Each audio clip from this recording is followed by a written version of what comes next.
Hello and welcome to the Laverda Project, and we're at the beautiful Barber Museum in Birmingham, Alabama today.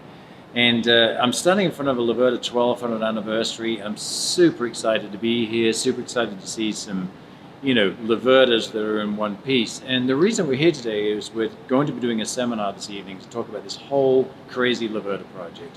Why I decided to restore this old bike, what we're doing with it, why we're taking it home, and we just wanted to bring you around the museum with us today. We busted Nate out of work so he can look around, and I'm going to go track him down in a minute because I've got something I want to show him.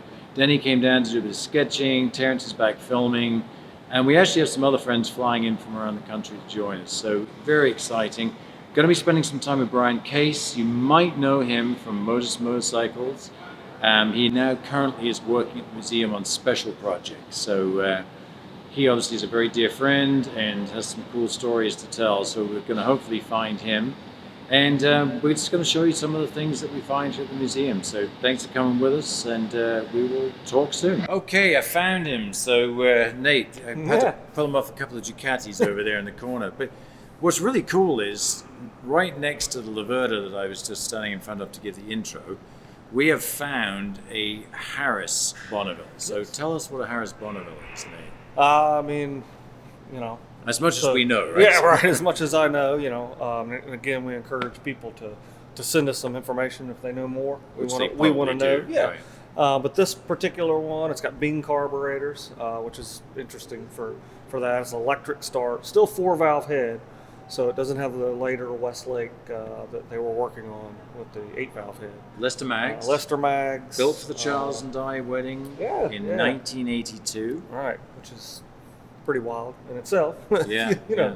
But yeah, it's a very unique bike. It is. Well, what's really unique to the project, you might say, okay, what are you guys telling us about a Triumph for when we're here watching a segment on the Laverda Project? Well, Les Harris actually built those Bonnevilles in my hometown. I used to run around his Triumph shop when I was a young kid, banging into the old Triumphs. And Nick Oskelly, my mate who built my Laverda in the early 80s after it had been damaged, worked for Les Harris. Right.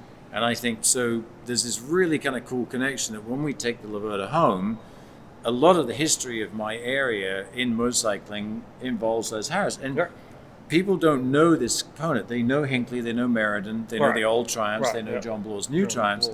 But Triumph have been in continuous production since, hang on, we have an expert. Ken, when did Triumph start? 23? Oh, he's early. Fudge knows if you know that one. But anyway, whenever it was, Triumph have been in continuous production because Les Harris built, I don't know if you can see it behind us, or we'll show you a picture, these Harris Bonnevilles in my hometown. Yes, that's awesome. Did you ever have your hands on one yet? Not yet. Not yet. So anyway, guys, I think we're going to truck over to the Motus, talk to Brian, so come over there with us. Yeah, absolutely. Let's go. For Mr. Barber, I don't know if these... I don't have any second thoughts. That's what happened when you handed me the sheet again. I switched and I'm like, oh. But I'll have the Alfredo. The chicken Alfredo, please. Melt. Okay, fair enough. Do they have rabbit cages? So Chuck was doing Swimming, eh? Oh, that's great. I do that all the No, time. no, you can't build Neale for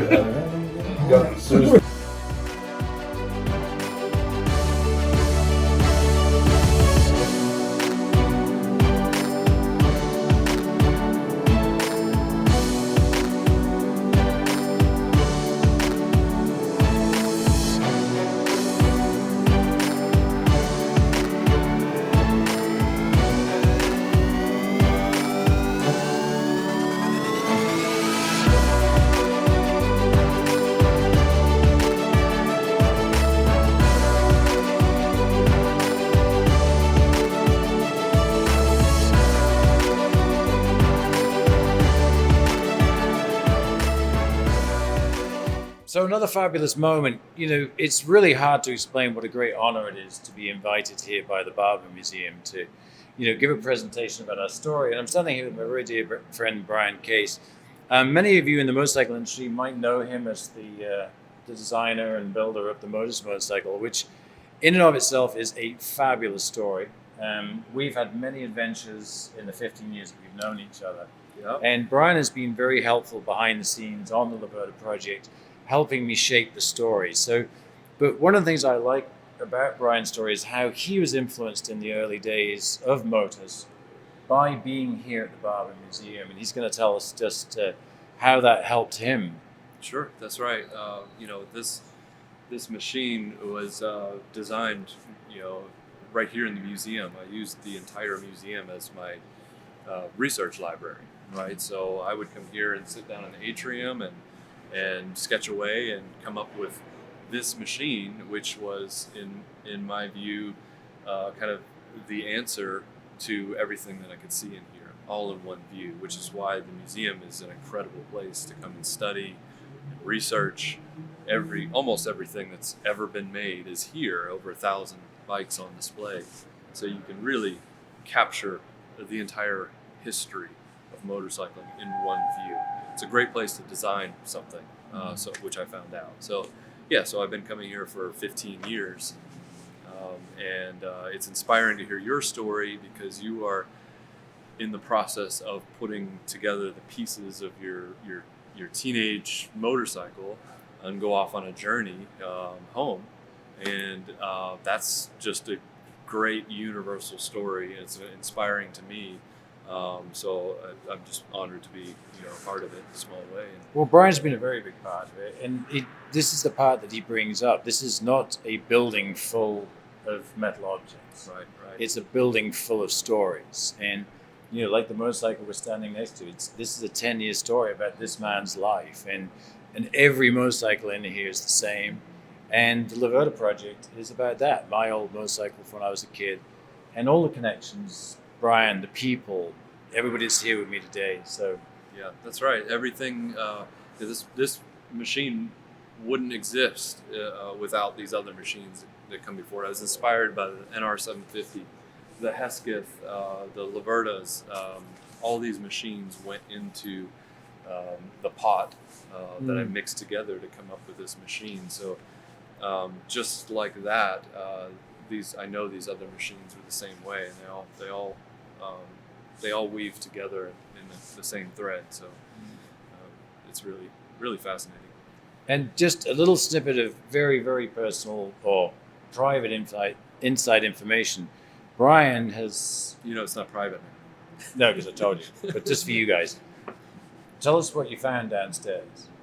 Oh, so they're not property of the museum, but we have been storing for a friend of the museum, a set of old factory drawings and things like that of the original Laverda factory.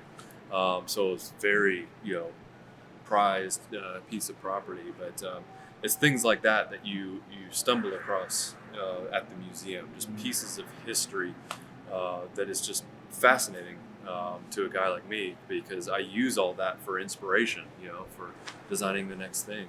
And so you see that when you come to a place like this. Just looking at the original hand-drawn blueprints of the clamps on my bike. Yes, I don't even get how they did it back then. I learned on vellum and pencil, when I was in high school, but AutoCAD quickly came along and never went back. So to see something that's just hand-drawn back in the 50s and 60s, so much detail and thought went into creating, a motorcycle frame, when they didn't have 3D CAD to move it around, so I just respect that level of design and engineering so much, and it inspires me. So, yeah. Fabulous part of the museum. Yeah. So, can we get another look? Yeah. Perfect. Really special treat for you here. We are here with Mr. George Barber, who is the man who created this whole incredible place and has invited us today to talk about the Laverda Project. So, I don't know, would you like to give us a little insight into what you want people to have from your museum? Oh, I'd love for them to come and enjoy, see these machines, feel them, because as I said earlier, these machines will talk to you. You walk by them and you see the history and feel the history of them, and particularly these machines that have been run by champions that have won world championships. That bike will talk to you and tell you, hey, stop, listen to me, I'm going to tell you about Belgium, I'm going to tell you about this. But anyway, it's great fun. Do you have a favorite in here at all? You don't have a favorite child. No. No, you just got so many. Yeah. And you met so many people over the years. How do you keep track of everybody? You don't. You don't. Can't. No. You just remember the pleasant times, and of course they're all pleasant. Right. Wonderful people. And just enjoy it. But an What interesting, can you say? and an interesting thing is, I wonder if people realize how few staff you have to run this museum. No, it's incredible. The job that they do. Yeah. Jeff Ray is one of your He runs longest. it now. He's the management. And we were with him last night at closing time, and he was telling us the story of the Beatles car. Yeah. He might as well, he could have been a 14-year-old boy telling you about Yeah. his new girlfriend. Yeah. And he's Yeah. been here for what? 20-something years. Yeah, and he still has the same enthusiasm. Yeah. Yeah. Well, we thank He you has so the much. passion. We thank Mr. Barber so much for having us out here. And I know you probably get tired of doing this for everybody on camera. No. I'll break out in song in just a moment. Are you? What are you going to get for us today? I don't know. There's a couple of birthdays around. I've been singing happy birthday to people all over the world. Oh, it's And I tremendous. said, here. I said, go outside and listen carefully. And then you can hear. Does it look green to you? It doesn't look green. Yeah. Why is it called the green room? It's not green. Not even the carpet's green. So how was that talk with Mr. Barber? Oh wow. It's amazing. We just had 20 minutes, half an hour with Mr. Barber. Yeah, very special. Just to get some insight into his thinking and his insights on life, and yeah. Very, very special. Yeah. He has a really amazing way of making you feel extremely special. You know, that you're really important, and you being there. I mean, he was just like, oh, thank you for coming, and I thanked him. I said, Mr. Barber, thank you for having us here to make a presentation. You're giving us an enormous amount of validity to the project, or you're making us, you're really helping people understand that this is a very serious project. And he said, oh no, thank you for what you're doing for the museum. What are you doing? Taking up your theatre, eating your food, scratching around the museum, filming. Yeah, he's just brilliant. Oh, it's horrible. I took a friend of mine's father to England for a little tour of the countryside, and I got 4 speeding tickets. I didn't know I got them until I got home. yeah, I was only there 10 days. I'm like, this is terrible. There were cameras everywhere. So that was from one of the pictures. It looked like it was a right foot ship. Yes. I think in '79 when it came to America, they put it to a left change, didn't they? 75? Yeah. No, because it was a George American in 77, 78. Yeah. Your anniversary is a right foot ship. And then for the American market, it moved to the left. No. Was it? Is that when they went to the left? Yeah.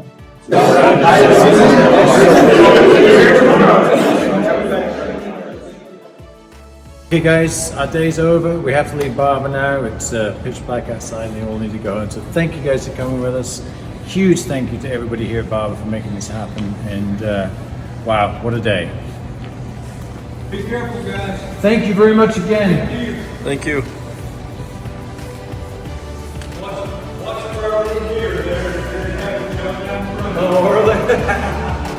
Oh, was that what she was talking about? Jumping in her car, jumping in her car? Deer and turkey and any kind of animal you can think of. Yeah.